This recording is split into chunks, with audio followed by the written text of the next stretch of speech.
Maayong buntag ka natong tanan. Ayan, ani akan na kita sa kusina kada buntag sayo kay maghikay ta og pamahaw.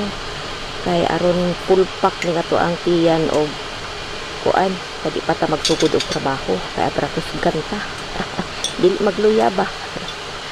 Bitaw, naghikay ko karon og kanyang nagandam ko og pamahaw. Amo ning duha sa akong amo nga babae, kang madam amo ang duha. Kay ang akong amo nga lalaki ganiha ra man human sayo sa kabuntagon maghikay na ko diri. Alas 5:15 magsugod ako diri og ikaw sa kusina. Nagkaral-karal na ko diri sugod.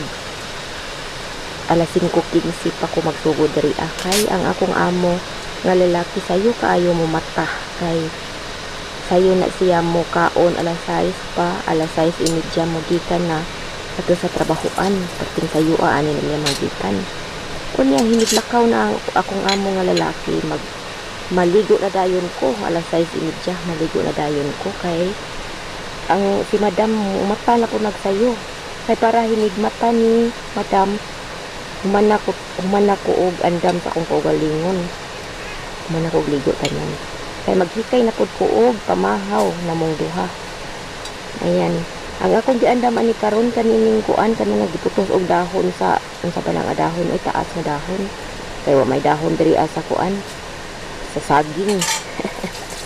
Dahon lain na siya nga klase nga dahon giputos kanang rice na siya nga pilit ginaan na siya sudan sa sud mao na insect style na siya. Then mura na pug nagkaon og rice og sudan kay giusa na diha sa giputos sa dahon. So ayan, nagkuan ko og itlog, nagboil ko og itlog para ako na kay lami ikaw og itlog. Lami ikaw og itlog sa buntag. Bitaw ang ako anang kuan itlog, boiled egg og kanang rice nga naay sudan sa sulod niya. Lahi pud to kang madam kay naay ito yung mga kanang meatballs. Ay, ko ganahan ato. So, ayan, ready na. Nahumanan ako og tanggal ang iyang mga dahon. So, ayan, ready na. Amuan ang duha ni madam. So, dapat ay ko giandam nga drinks di ay niya. Kanang akong gihimo, butag sayo. Apple naman. Saging og orange.